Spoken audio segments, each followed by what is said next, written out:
Abra sua Bíblia no segundo livro do Êxodo capítulo de número 25, somente um verso, o versículo de número 8.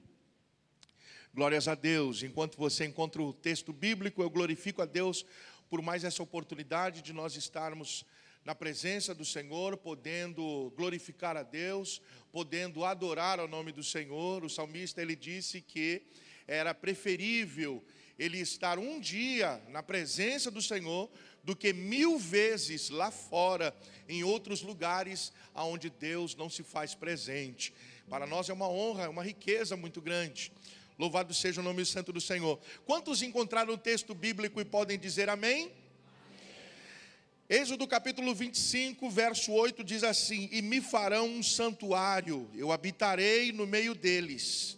E me farão um santuário e habitarei no meio deles.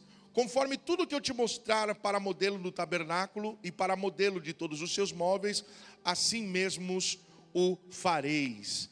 Amém, meus amados? Podeis tomar os vossos assentos. Enquanto você assenta, eu também cumprimento a você que está fazendo uso da palavra de Deus através dos meios de comunicação. Nós não sabemos se você está recebendo a palavra de Deus. Alguns estão em tempo real, outros farão uso das mídias sociais. E eu quero pedir para você, com a autorização aqui do pastor, que você possa compartilhar esse culto, essa palavra. Eu sei que é um clichê, até mesmo quando nós assistimos na YouTube, todo mundo pede para compartilhar. Porém, nesse caso específico, o contexto é outro. É um contexto missionário. Quando você compartilha, quando você dissemina, divulga, quando você compartilha com outra pessoa, você está fazendo parte do plano missionário da parte de Deus. Existem 4 mãos que movimentam a obra missionária. A primeira mão é aquele que vai, atende o chamado. Salmo 126, o verso 5 diz do semeador que leva a semente. A segunda mão é aquela que coloca a semente na mão do semeador, porque o semeador por si só ele não pode semear. Alguém tem que colocar a semente dele, na mão dele. E nós então já contribuímos. Nós então aqui, você está fazendo parte dessa segunda mão que vai investir na obra missionária. A terceira mão é a mão que intercede. Nós se lembramos lá de Êxodo capítulo 17, quando na guerra, enquanto Josué estava na batalha, Moisés estava em cima do monte intercedendo. É a terceira mão da obra missionária. E a quarta mão é a mão mais importante. É a mão de Deus que faz prosperar, aleluia. Um planta, outro rega, outro colhe, mas o mais importante ainda é o Senhor que dá o crescimento. Então, não esqueça, compartilhe para a glória de Deus. Louvado seja o nome do Senhor. Meus irmãos, eu louvo a Deus pela direção do Espírito, que eu quero ministrar a palavra de Deus exatamente dentro daquilo que o pastor pregou aqui nessa noite, nessa oportunidade, na sua rápida palavra introdutória. Eu quero trazer, queridos, um texto quero trazer um tema para esta mensagem, que o tema aleluia, louvado seja Deus, me deu um branco. O tema é o tabernáculo ministerial, a jornada do obreiro dentro do tabernáculo ministerial. Para mim não esquecer, vou pedir para a igreja me ajudar a repetir. Repita comigo: a jornada do obreiro dentro do tabernáculo ministerial. Glórias a Deus. Queridos, quando nós lemos esse texto, nós vimos o local onde Deus queria se manifestar, onde Deus queria habitar. Um dos locais que Deus escolheu é o tabernáculo. O tabernáculo, meus irmãos, para a gente estar falando de uma forma sucinta e rápida, era a igreja do Antigo Testamento.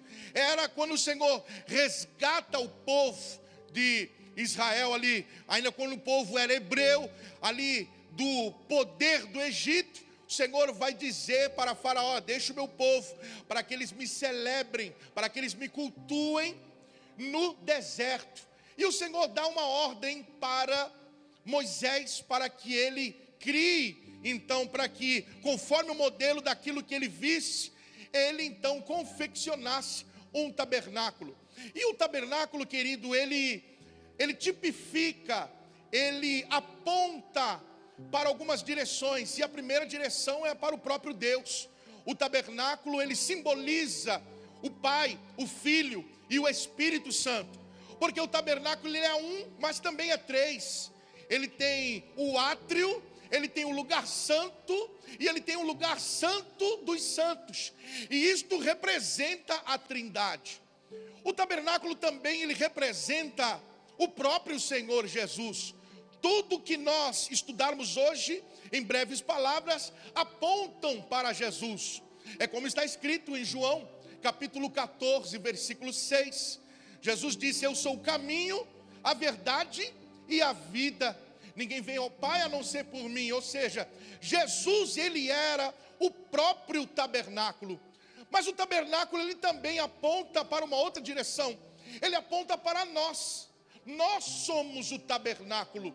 Está escrito em 1 Coríntios, capítulo 3, versículo 16.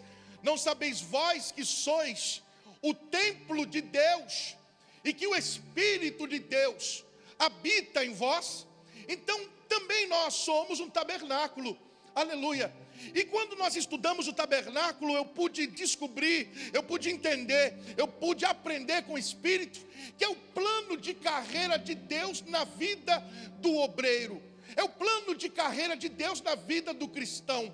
Porque quando nós estudamos o tabernáculo, alguns estudiosos vão dizer que ele tem 6 peças, 6 utensílios. Mas alguns, como eu, enxergam 7 peças, 7 utensílios. E é eles que eu quero compartilhar com os meus irmãos.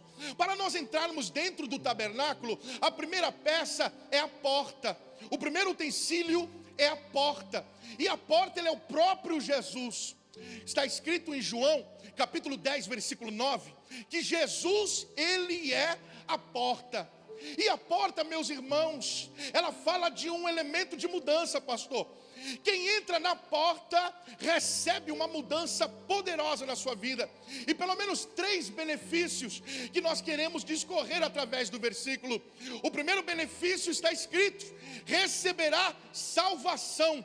Quem entra em Jesus, ele é salvo.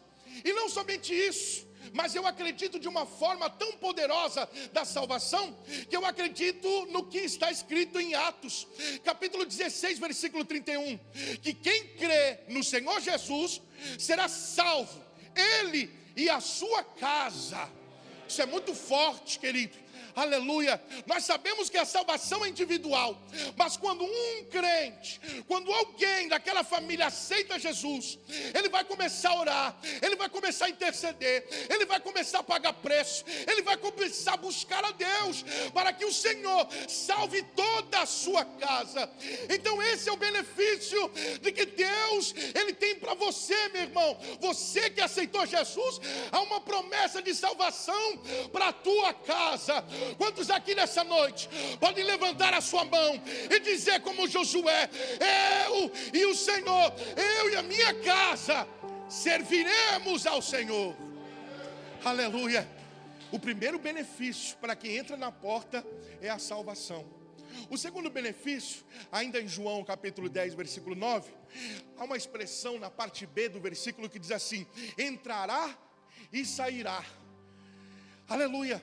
Aquele que entra na porta, ele recebe da parte de Deus intimidade para entrar e sair. E aqui o contexto é amplo, querido. Entrar e sair, aos estudiosos da palavra, nos ensina que nós somos dispenseiros de Deus. Entramos dentro dos mistérios de Deus e tomamos posse daquilo que nós precisamos.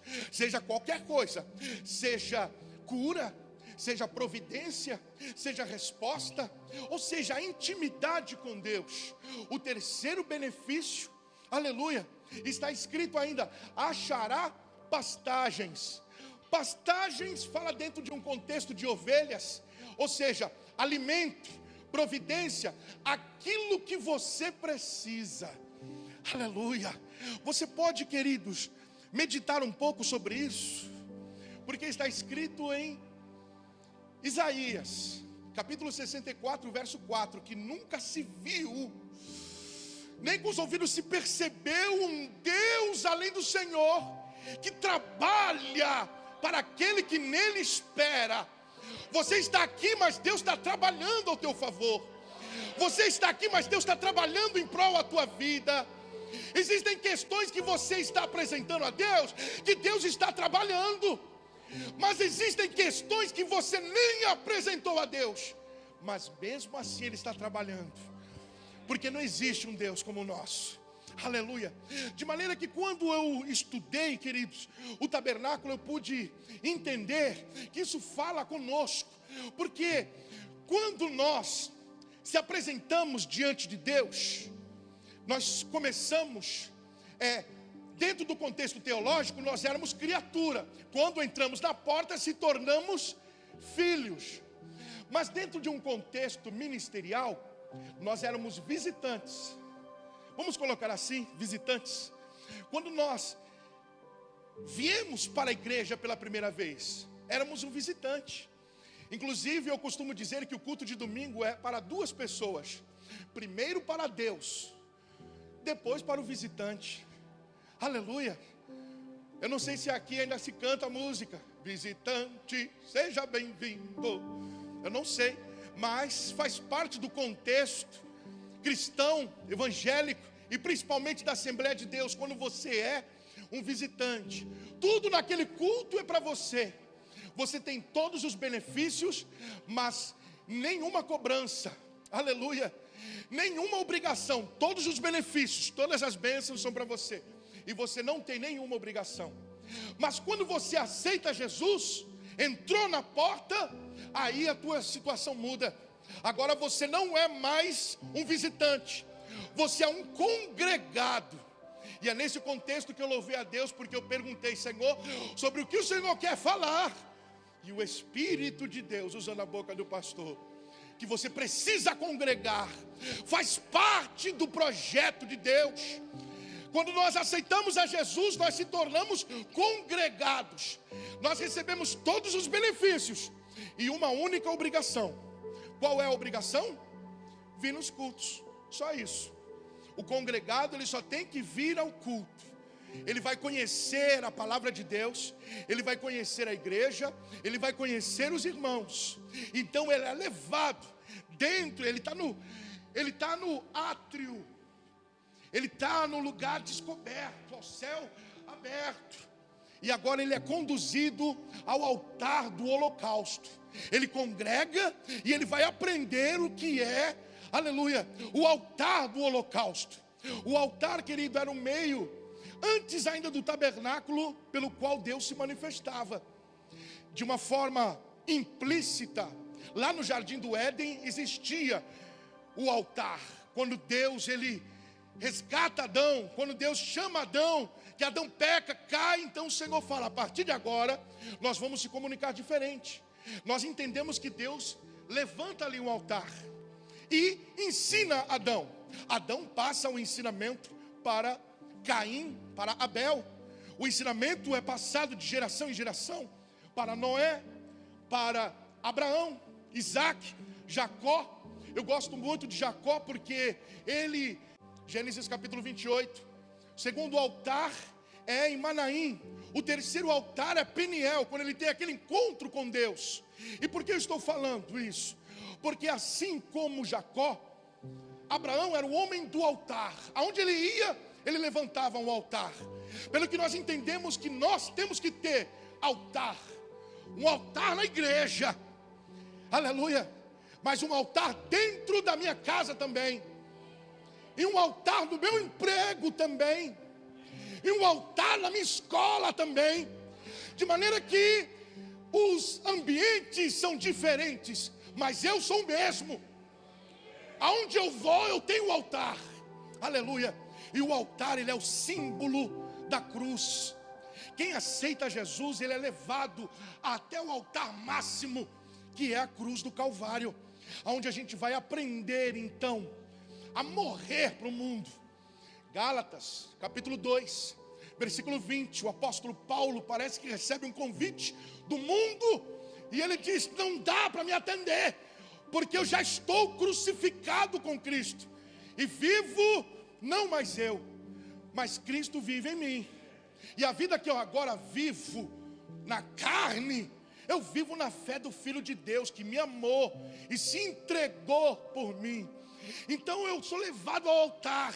Eu vou aprender, querido, aleluia, a renúncia. Eu vou aprender a tomar minha cruz. Eu vou aprender. O altar, ele é interessante porque ele é de bronze. E o bronze na Bíblia fala da justiça contra o pecado. Aleluia. Depois que nós passamos pelo altar, passamos pela porta, éramos visitantes, somos congregados. Agora a gente vai até a bacia do lavatório. A bacia do lavatório era uma peça onde o sacerdote ele iria se lavar antes e depois de oferecer o sacrifício. E a bacia, querido, a bacia do lavatório, ela tem uma simbologia interessante. A primeira simbologia é porque ela é a própria palavra. O sacerdote, ele olhava para a bacia e via o seu rosto refletido naquela água. A água é a palavra de Deus. É forte isso, meus irmãos. Isso aqui é uma riqueza tão profunda, porque é como está escrito em Tiago, capítulo 1, versículos 19 até o 22. Coloque para mim o 22. 22 diz assim: sede cumpridores da palavra e não somente ouvinte, enganando-vos a vós mesmos com falso discurso. Versículo 23. Porque se alguém é ouvinte da palavra e não é cumpridor, é semelhante ao varão que contempla ao seu rosto no espelho e indo embora se esquece. Ou seja, a palavra é espelho que mostra como é que você está. Você entende? A palavra nos mostra quem nós somos e como nós estamos diante do Senhor. Esse é o primeiro símbolo. O segundo símbolo da bacia do lavatório é o batismo nas águas. É o próximo passo, que é o casamento com Deus, conforme o pastor falou, de maneira espiritual e tão brilhante. Porque tem pessoas que querem os benefícios do casamento, mas não quer casar, quer só ficar com Jesus, quer só passar tempo com Jesus. E o Senhor, Ele olha, Ele conhece quem é quem. Nós temos que ter esse compromisso, essa aliança. Eu casei com o Senhor.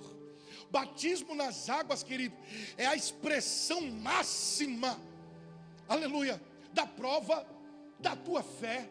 Por quê?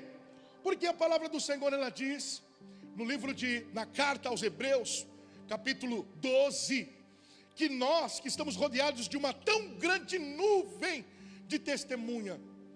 Existem pelo menos 4 tipos de nuvem de testemunhas que nos observam. Pelo menos 4, diácono Miguel. Primeira nuvem são os demônios, eles estão nos olhando. Segunda nuvem são os anjos, eles estão nos olhando.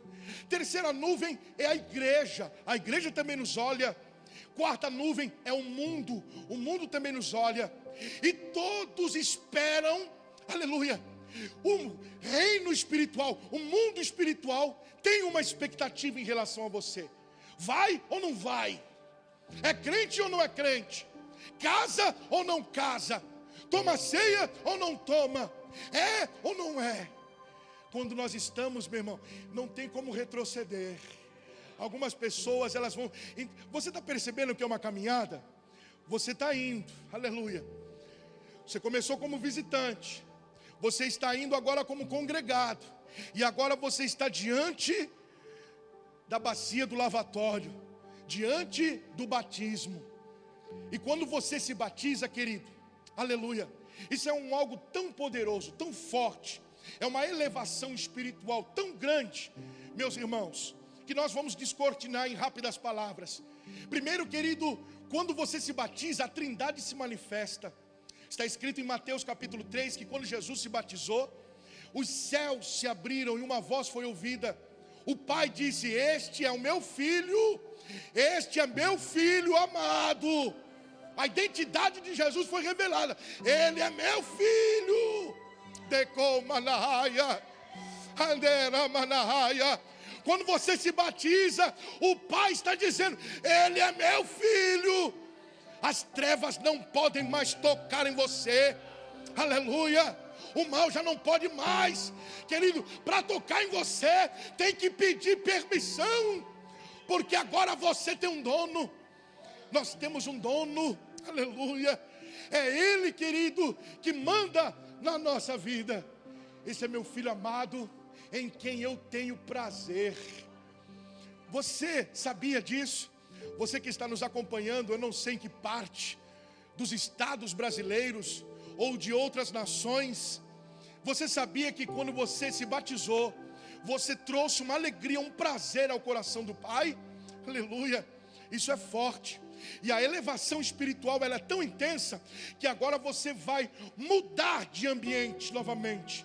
Porque quando nós se batizamos, agora nós mudamos, nós damos mais um passo. Não somos mais congregados, mas somos membros do corpo, como o pastor trouxe. Aleluia. Nós somos membros do corpo. Aleluia. E como membro nós temos direitos, e como membro também temos obrigações. O batismo nas águas, ele é tão poderoso que na verdade nós podemos, vai depender de cada um dos irmãos, mas nós podemos dar 2 passos, porque além de você se tornar membro, você também se torna obreiro. Aleluia. E obreiro, querido, são várias nomenclaturas. Existe o pastor, o evangelista, o presbítero, a missionária, a diaconisa, o diácono. São várias nomenclaturas com várias atividades, mas todos somos obreiros.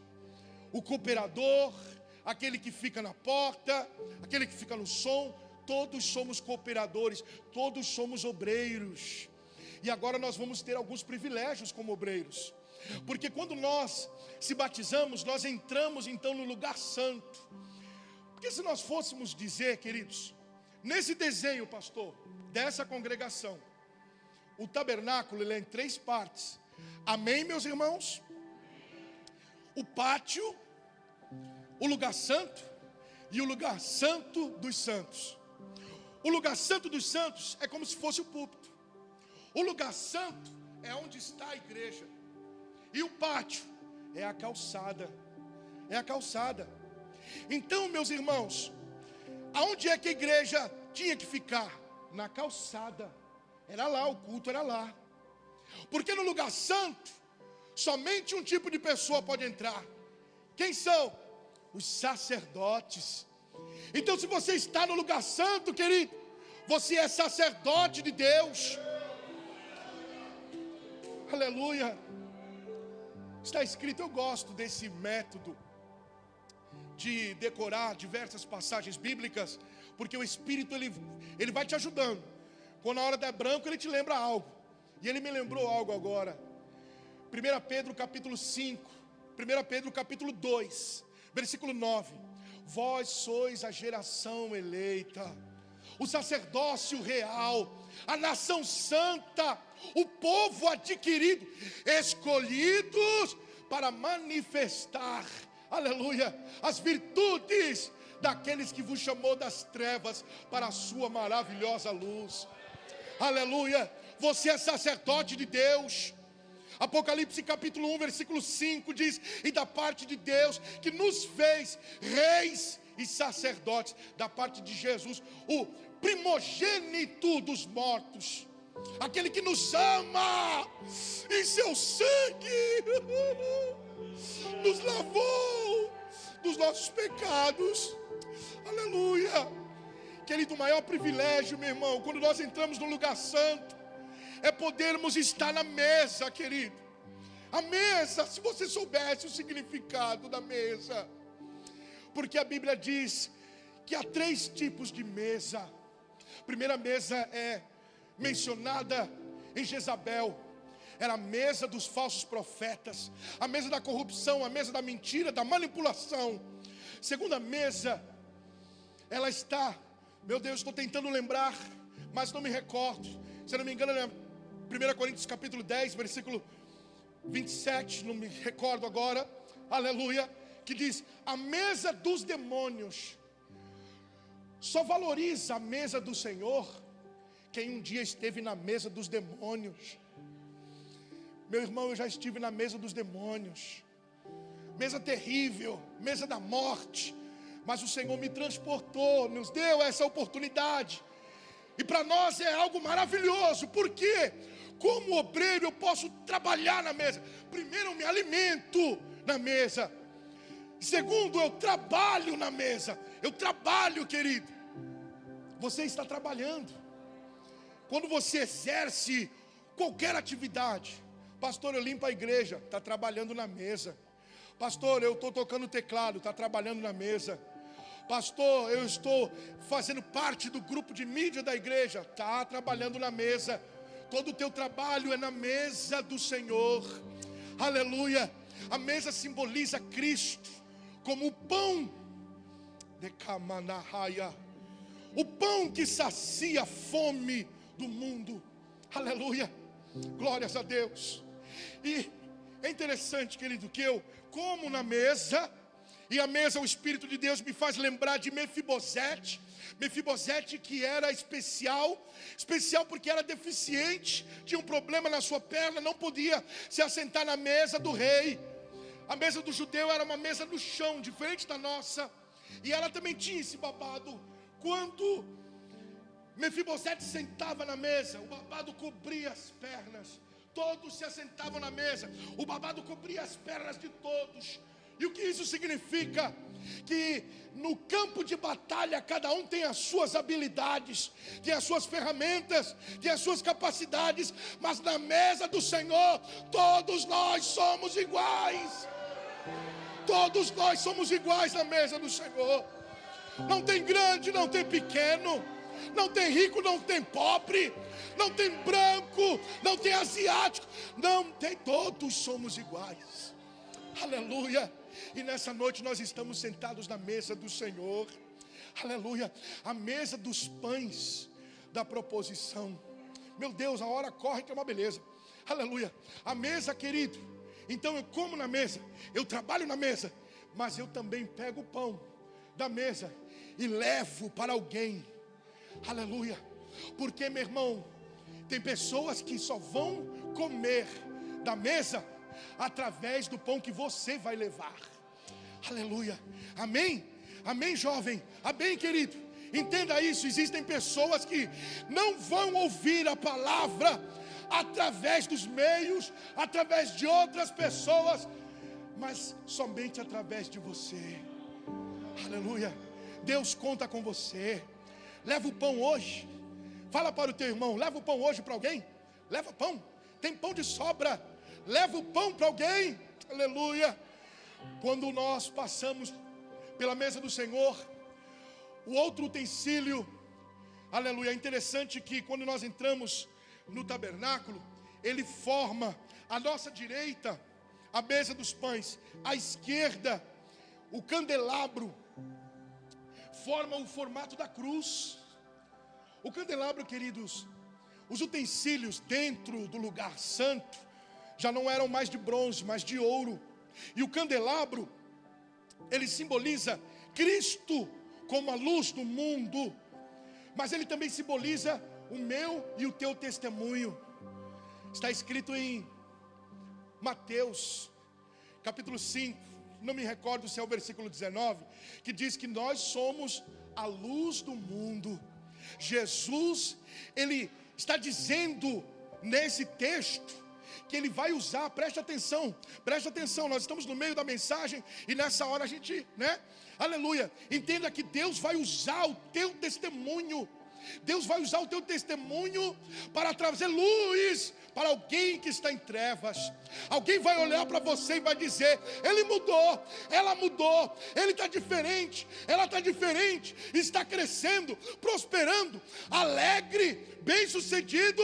O que é isso? E o teu testemunho vai dizer que é Jesus. Aleluia. Você no candelabro significa o teu testemunho. Tem outro simbolismo ainda, queridos, que é o batismo com o Espírito Santo. O poder de Deus para você pregar a palavra, fazer a obra de Deus.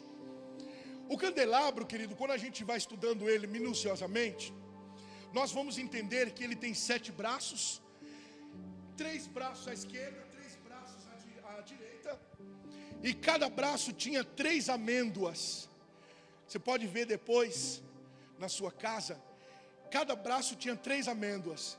Então nos braços da esquerda, 3 vezes 3, 9 amêndoas. E isso fala do fruto do Espírito. Um fruto, mas que é dividido em 9 partes. E no outro lado, os outros 9, os dons do Espírito Santo, que são 9. Você entende?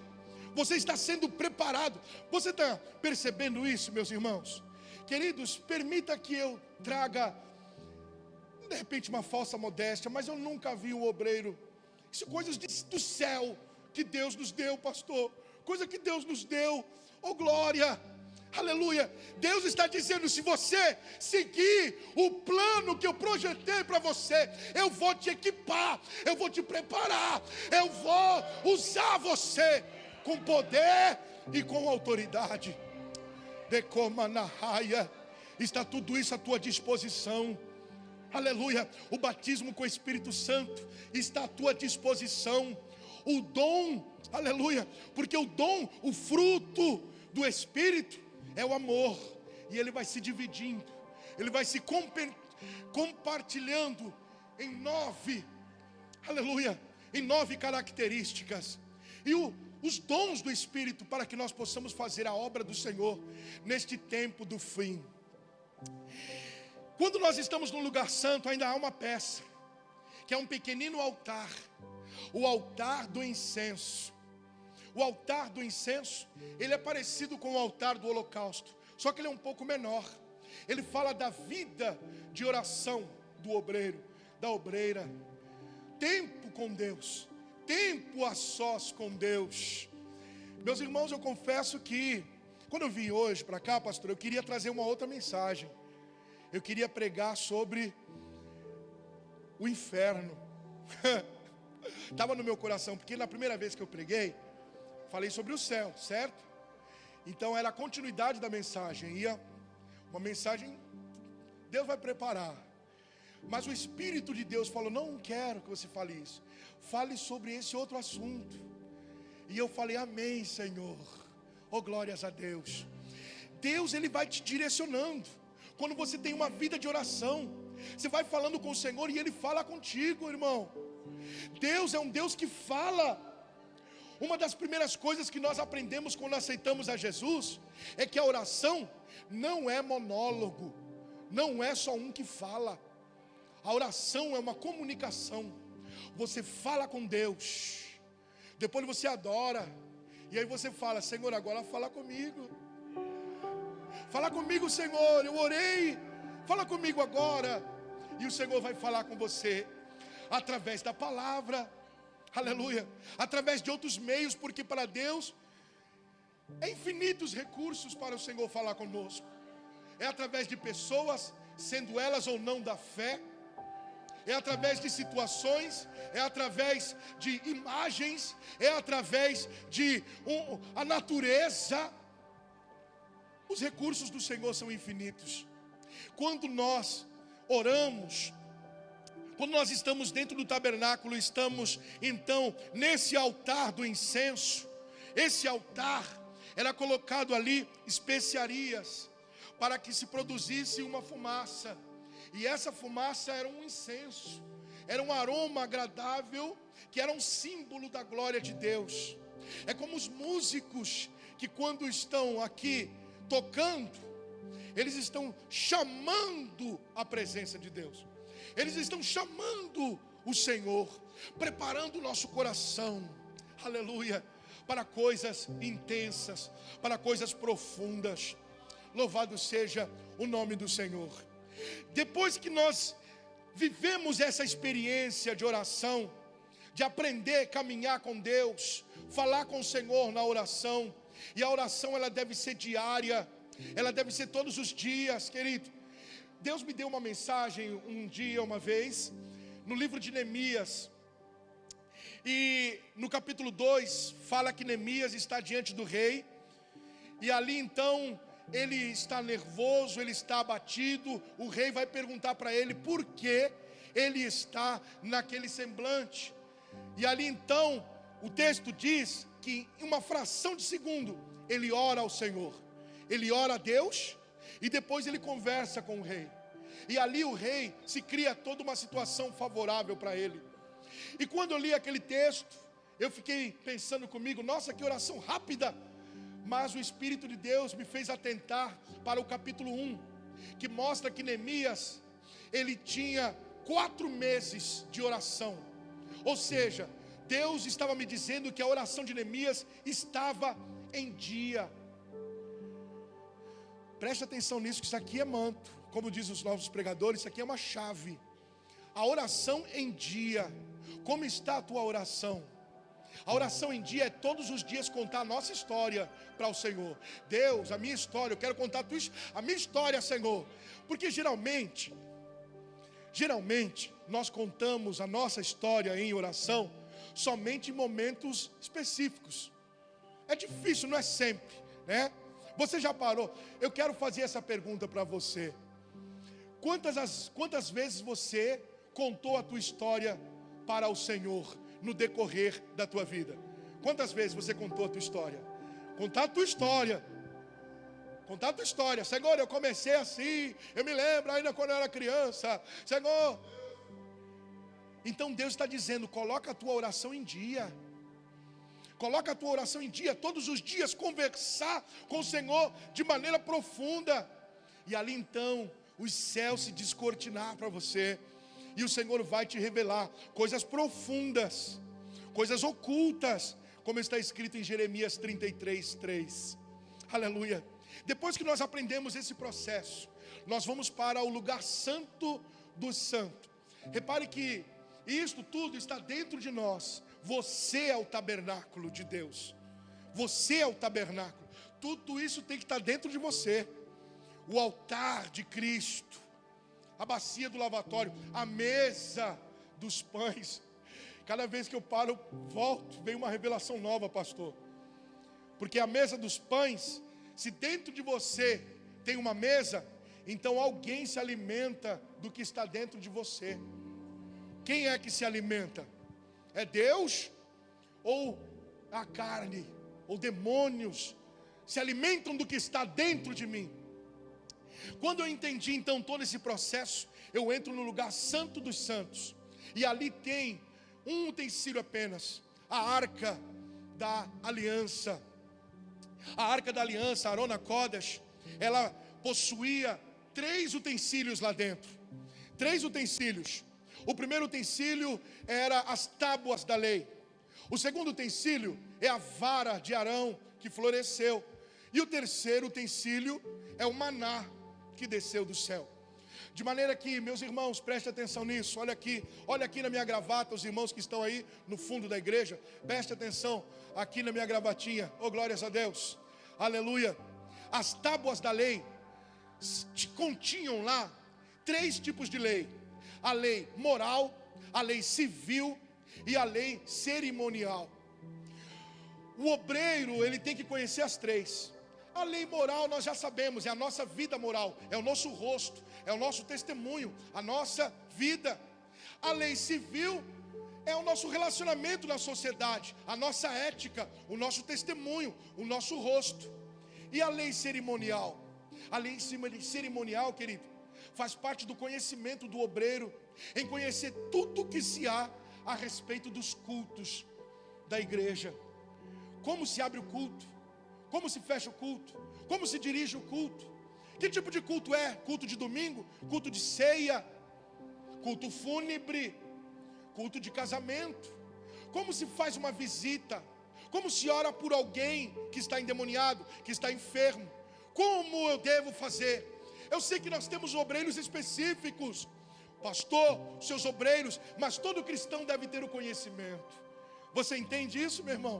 Nós precisamos, você precisa ter esse desejo de conhecer os assuntos do teu Deus. Aleluia.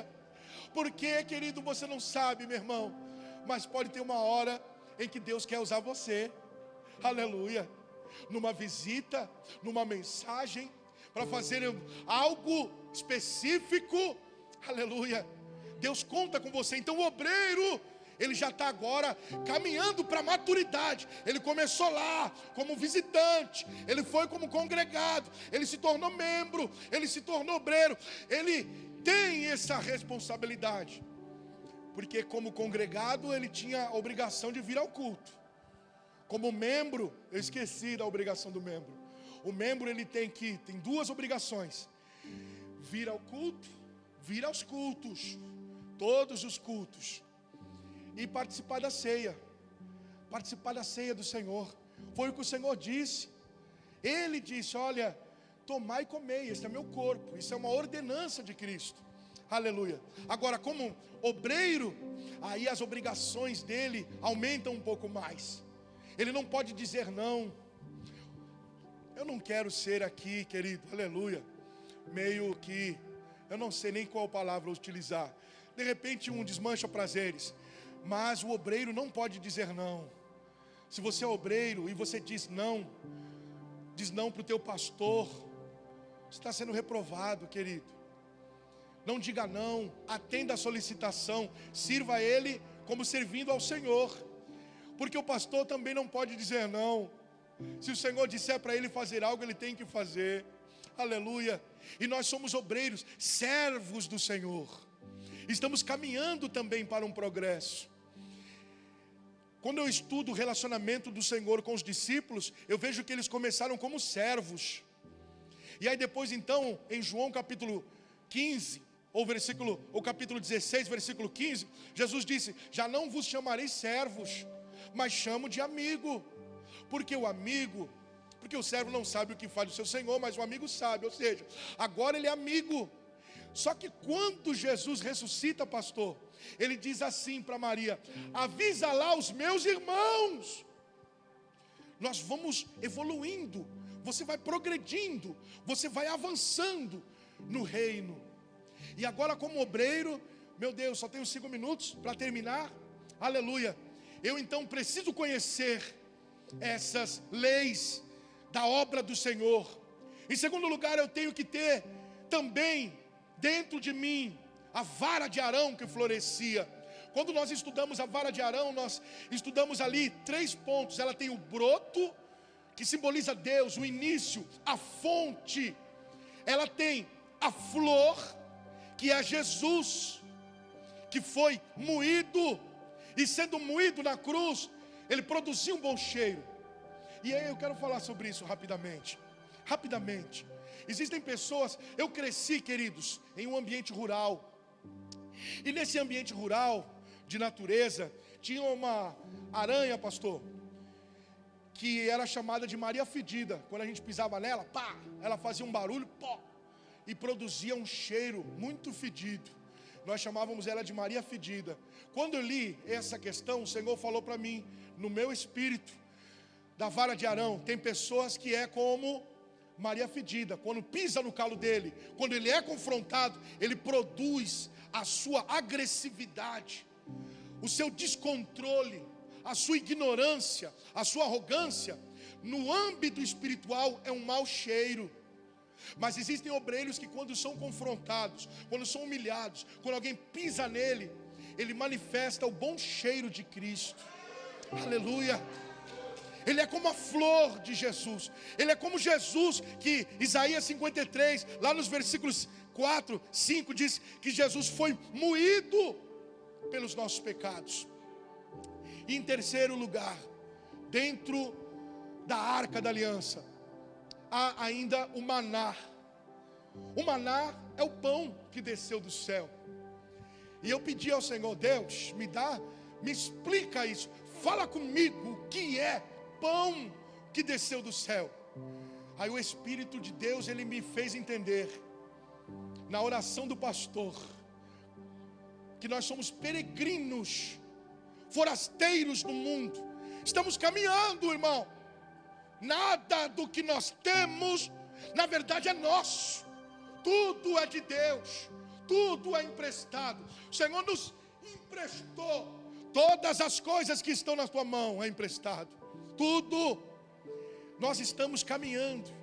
E nesse caminhar, queridos, nós somos semelhantes a um pastor que tem um cajado na mão e que tem um alforje.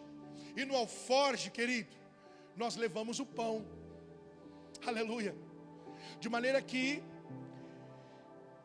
o Senhor vai manifestar quem é quem, porque tem obreiros que ele carrega no seu alforje pão, e tem obreiros que no seu alforje carregam pedra.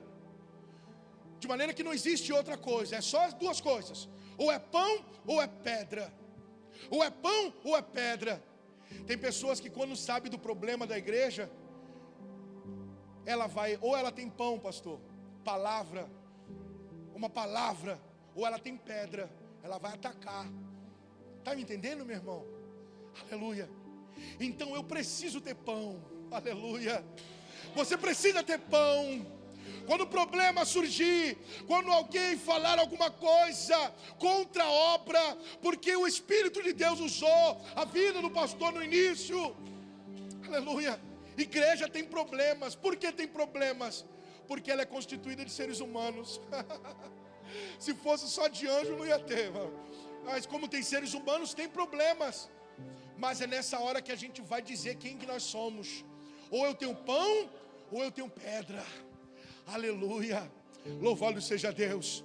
De maneira que essa palavra, meus irmãos, a jornada do obreiro dentro do tabernáculo ministerial, é para fazer uma pergunta para você: em que posição do tabernáculo você está?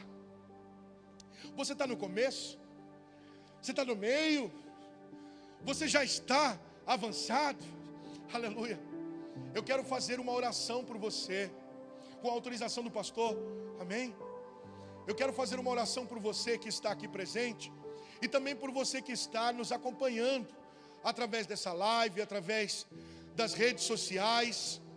Eu não sei se você se desvencilhou, se afastou, mas a palavra do Senhor diz em Romanos capítulo 10, versículo 9, a saber, se com a tua boca confessares ao Senhor Jesus, e no teu coração crer que Deus o ressuscitou dos mortos, será salvo. Por quê? Verso 10. Porque com a boca, com o coração se crê para a justiça, mas com a boca se faz confissão para a salvação. Então faça essa oração comigo, você que está nos ouvindo. Se reconcilie hoje com o Senhor Jesus. Repita comigo nessa noite: Senhor Jesus, nessa noite eu ouvi a tua palavra, e eu creio no teu nome. Perdoa os meus pecados e escreve o meu nome no livro da vida. Aleluia. Se você fez essa oração, você que está nos ouvindo através dessa mensagem, volte para a casa do Senhor. Procure a igreja mais próxima da tua casa. Eu acredito que os contatos estão abaixo dessa mensagem. Entre em contato com o pastor, e certamente Deus, que conta com a tua vida, vai dar continuidade com o teu ministério. Nessa noite eu quero agradecer a oportunidade, em nome do Senhor Jesus, e as palmas louvam o santo nome do Senhor.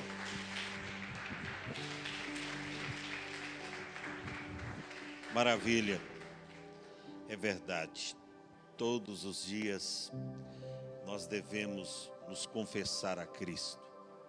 Somos pecadores. Paulo diz que todo dia ele morria na cruz de Cristo. Ele se entregava a Cristo Jesus. E eu tenho certeza que através desta mensagem que você acabou de ouvir, você entendeu e compreendeu o plano de Deus para a sua vida. E esse plano dura a vida inteira, tá? Não interrompa a sua chamada. Não interrompa o seu ministério. Não pare. Se somos peregrinos e forasteiros, nós não temos cidade aqui permanente. Eu tenho dito